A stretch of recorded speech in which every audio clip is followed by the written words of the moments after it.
The quiet hum of my desktop fan is the loudest thing in my apartment these days, and honestly, it's a beautiful sound. It's the sound of peace, of control, of a life meticulously rebuilt from the ashes of what was, without exaggeration, the worst year of my life. I'm Noah Thompson, 31, and I live a modest life here in Phoenix. My salary as a full-stack developer sits comfortably at $85,000 a year, enough to cover my small, one-bedroom apartment near downtown, the payments on my reliable, decade-old Honda Civic, and still put a decent chunk into savings. It's nothing glamorous, nothing flashy, but it's mine. And it's clean. My code is clean, my conscience is clean, and finally, after everything, my life feels clean too. But for a long time, everything felt sullied, stained by a kind of toxic ambition that almost swallowed me whole. It started like a dream, the kind that feels too good to be true, because, well, it was. I met Sophia Monroe at a local tech meetup. She was a product manager, sharp, articulate, with eyes that sparkled when she talked about innovation and disruption. I, the quiet coder, usually hid in the corners, but she sought me out. She said she was impressed by a question I'd asked during a panel, something about ethical AI development, and for weeks, that conversation, those initial sparks, replayed in my head. She was everything I thought I wanted: brilliant, driven, beautiful. We clicked, or so I believed, over late-night coffee and talks about algorithms and aspirations. She even seemed to appreciate my meticulous approach to code, my belief that elegant solutions were born from careful, ethical foundations. She talked about scaling up, about making a real impact. I was hooked. Looking back, the red flags weren't just subtle, they were painted in neon, and I just chose to see them as charming quirks. Sophia was always talking about up-leveling. She'd make offhand comments about my sensible choices. My Civic was quaint, my apartment cozy for now. She'd casually mention her friend's jet-setting to Tulum, or the latest designer bag she needed for a client meeting. Once, after a particularly amazing dinner I'd cooked for her at my place, she looked around and said, "Noah, you have such a brilliant mind. Imagine what you could achieve if you just aimed a little higher. You're meant for more than legacy code and a quiet life." I laughed it off, told her I liked my quiet life, my legacy code, that I found beauty in making existing systems better. But a part of me, a foolish, eager part, wanted to show her I could aim higher for her. She was charismatic, magnetic, and I wanted to be worthy of her ambition. That ambition started morphing into an insatiable hunger. She landed a product manager role at a rapidly growing SaaS company, a startup poised to explode. Suddenly, my quiet apartment felt too small for her expansive dreams. She wanted to frequent trendy restaurants, attend exclusive industry events where I always felt like an outsider. She'd push me to buy new clothes, something more presentable, darling, for when we're out with the venture capitalists. My modest salary, once perfectly adequate, felt like a constraint. She'd bring up her vision for a groundbreaking new platform, a game changer, that would redefine data analytics, and I, being me, started sharing my ideas, my architectural insights, my passion for robust, secure systems. I even sketched out some initial frameworks for her, purely out of love and excitement. The pressure mounted. One night, at a crowded networking event she dragged me to, she introduced me to a group of slick, loud investors. One of them, a man with a booming laugh and an even louder watch, asked what I did. I started explaining my work, my focus on back-end infrastructure, the satisfaction of clean, efficient systems. Sophia cut in, a dazzling smile fixed on her face. "Oh, Noah is my secret weapon. He's so brilliant with the technical details, the nuts and bolts of things. But sometimes," she leaned in conspiratorially to the group, "he just doesn't see the bigger picture, you know? The vision. That's where I come in." The investors chuckled, and I felt a hot flush creep up my neck. Her words, delivered with such charm, made my carefully chosen career sound like glorified plumbing.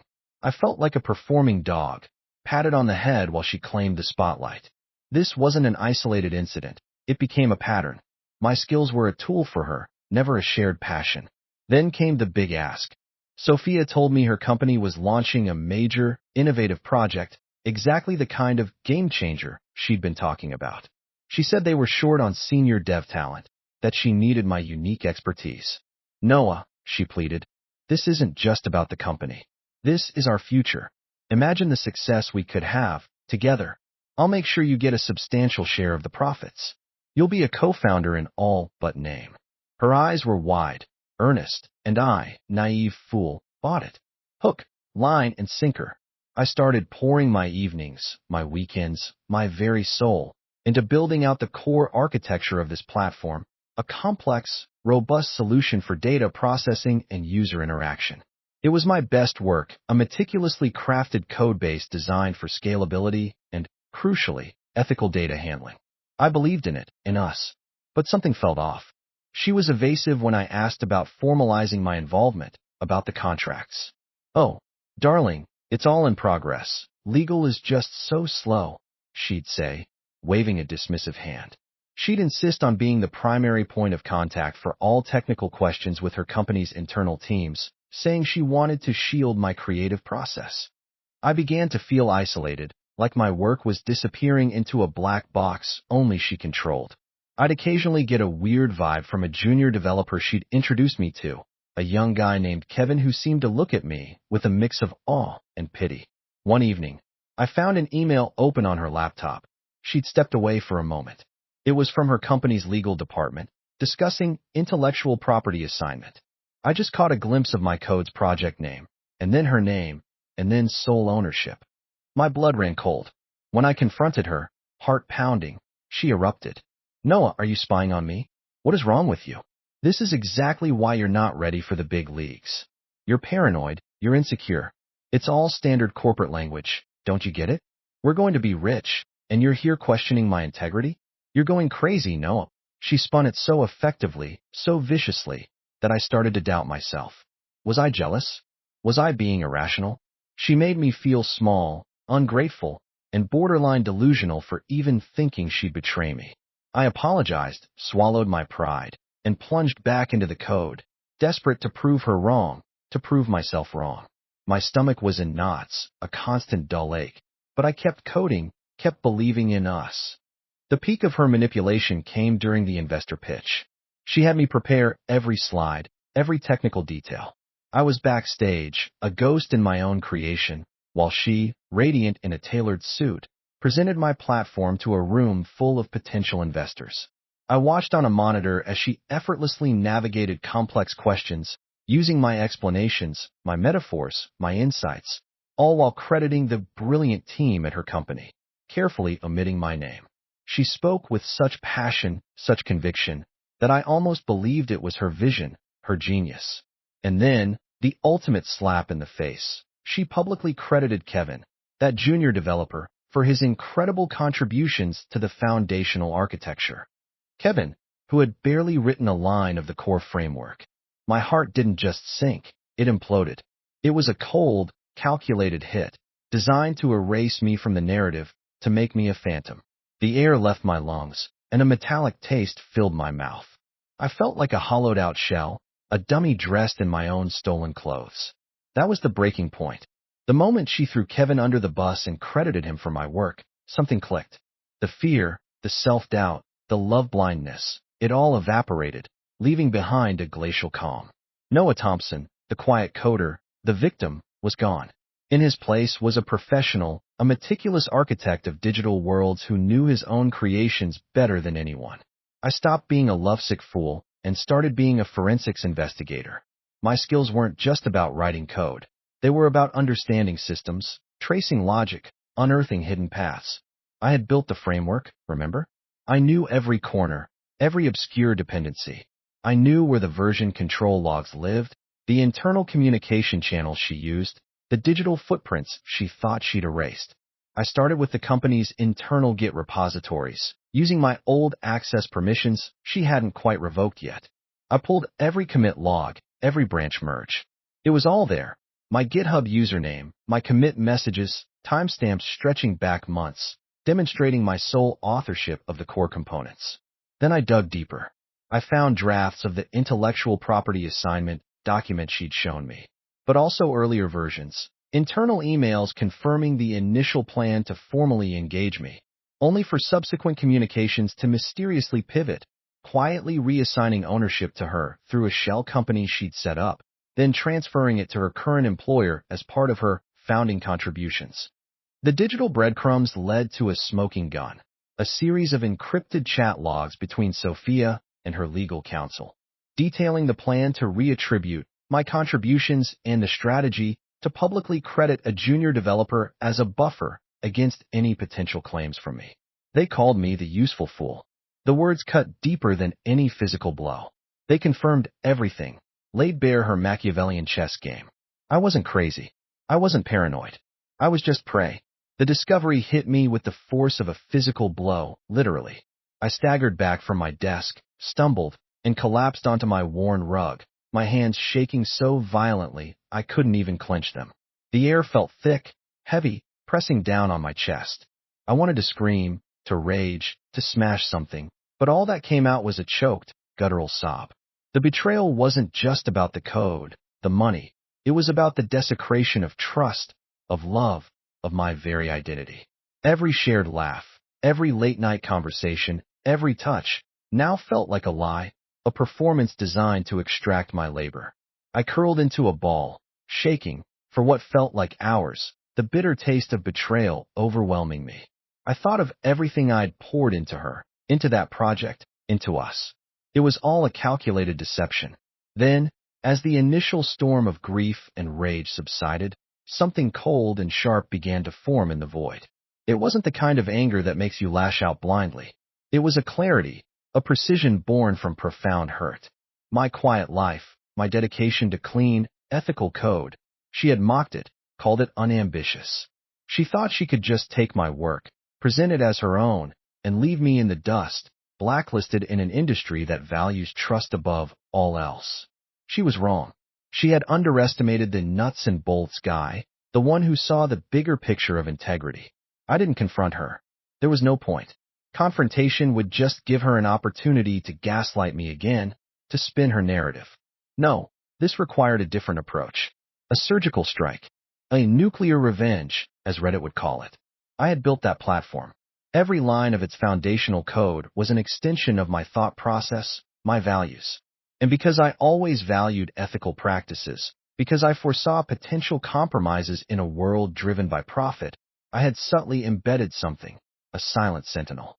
Deep within the most obscure, foundational layer of the framework, nested among thousands of lines of robust, seemingly innocuous code, was a self-deactivating but reactivatable function.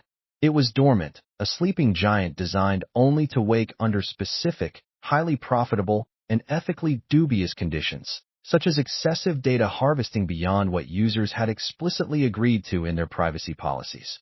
I had written it in a way that wouldn't crash the system, wouldn't cause a simple bug report, but rather would trigger a public, irremovable, and highly visible system alert banner. A digital scarlet letter.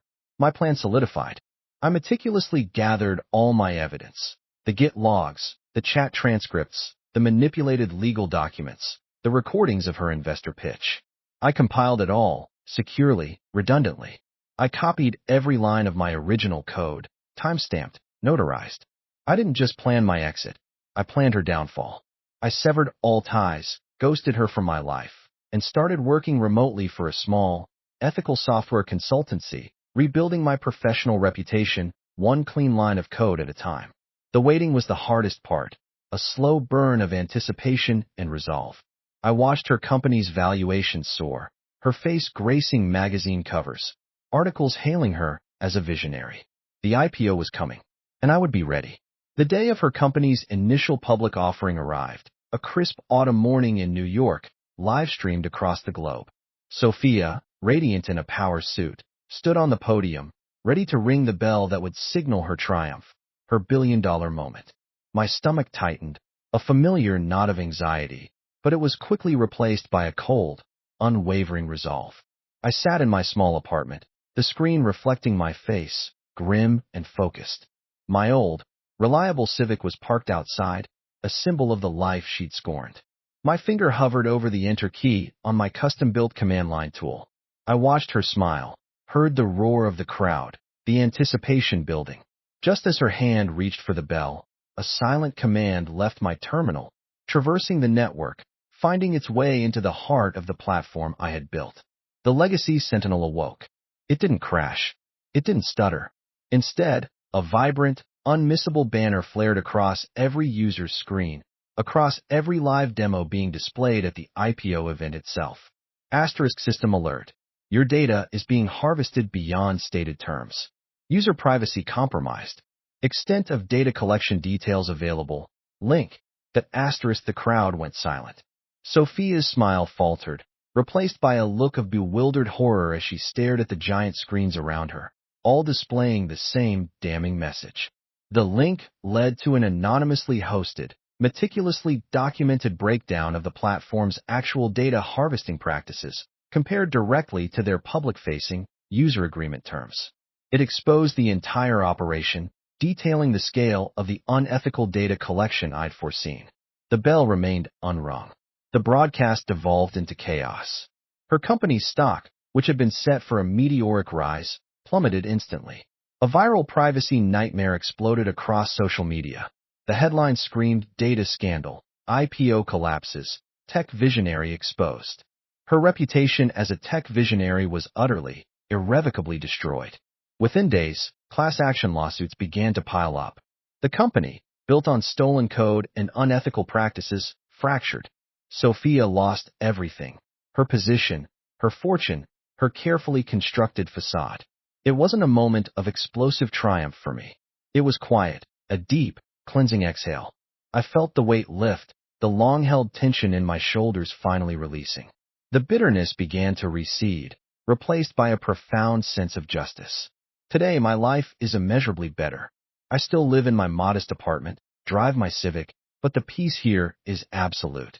I've found my true calling in ethical tech advocacy, contributing to open-source projects that prioritize user privacy and transparent development. My code now serves a purpose beyond profit, and it feels good, genuinely good. I even met someone, Sarah, at one of those open-source conferences. She's an engineer too, with a quiet brilliance and a deep respect for integrity. She laughs at my dad jokes and marvels at the elegance of a well-written algorithm, seeing the beauty in my legacy code. She values character, not status, and her steady presence is a balm to my soul. We share quiet evenings, sometimes talking about code, sometimes about life, always with an unspoken understanding. The scars are still there, little reminders of how close I came to losing myself. But they're fading, becoming less about pain and more about a lesson learned. I'm stronger now, wiser. I know my worth, not in dollars or social standing, but in the integrity of my work and the unwavering belief in doing what's right. The hum of my desktop fan, the quiet peace of my life, it's not just noise. It's the sound of liberation. It's the sound of a man who finally understands that the most powerful code isn't just about what it can build, but what it can protect.